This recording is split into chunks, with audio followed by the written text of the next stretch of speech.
Hello, everyone. This is Professor Halil. I wanted to go ahead and give you guys a global response or comment to this week's discussion post. So, I want to start by saying that I really enjoyed reading through all of your posts, and I want to take a moment to highlight some of the common themes and a few important differences that I noticed across our collective reflections on the definitions of science, history, and the history of science. One thing that really stood out is the way that we all describe science as a process of curiosity, of questioning, and of discovery. Some of you talked about science as figuring things out, while others emphasize observation, experimentation, and the pursuit of knowledge or a larger, bigger truth. There's a shared sense then that science is central to human growth, to the production of knowledge, and to our progress as a society. Another common thread is the connection between science and history. Now, several of you pointed out that the history of science isn't just about recording discoveries, it's also about remembering how those discoveries happened, including the failures, the cultural context, and the broader historical forces that impacted how those discoveries happened. And shaped ultimately the knowledge that we have. I really appreciated the examples you brought up. Some of you brought up ancient astronomers from Mesoamerica, others, Aika, for example, brought in Marie Curie and her groundbreaking work in both physics and chemistry. And what I found especially powerful in your post was the emphasis on inclusion. This question of who gets to sit at the table and who doesn't.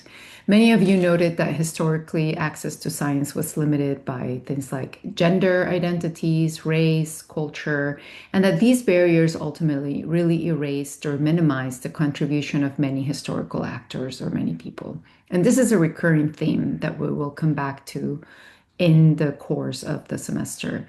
The point about indigenous knowledge, for example, or Eastern traditions, or the role of Islamic scholarship being foundational to science, and not just alternative, but actually foundational, really deepens how we understand the story of human knowledge and scientific progress. At the same time, I did notice some differences in how we think about science itself. A few of you see it as a universal human pursuit.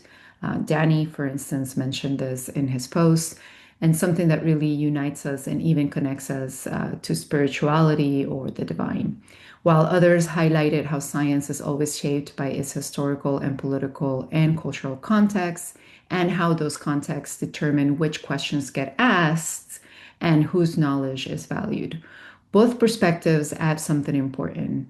They remind us that science has the power to bring people together. And the other reminds us that we need to stay critical of the ways that power and culture have shaped what we call quote unquote truths. So, if I were to sum up, the big takeaway here is this: the history of science is not just a timeline of discoveries or famous names.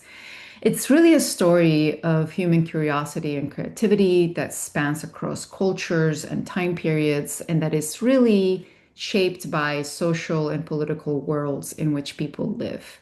What I mean by that is we cannot separate or divorce scientific practice or scientific inquiry or the production of scientific knowledge from the social context in which it emerges.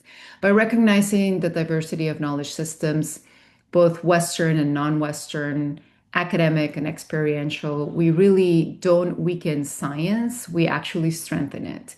We open the door for more voices, more perspectives, and more possibilities in the ongoing human quest to understand our world. And this is something that a lot of you highlighted in your posts.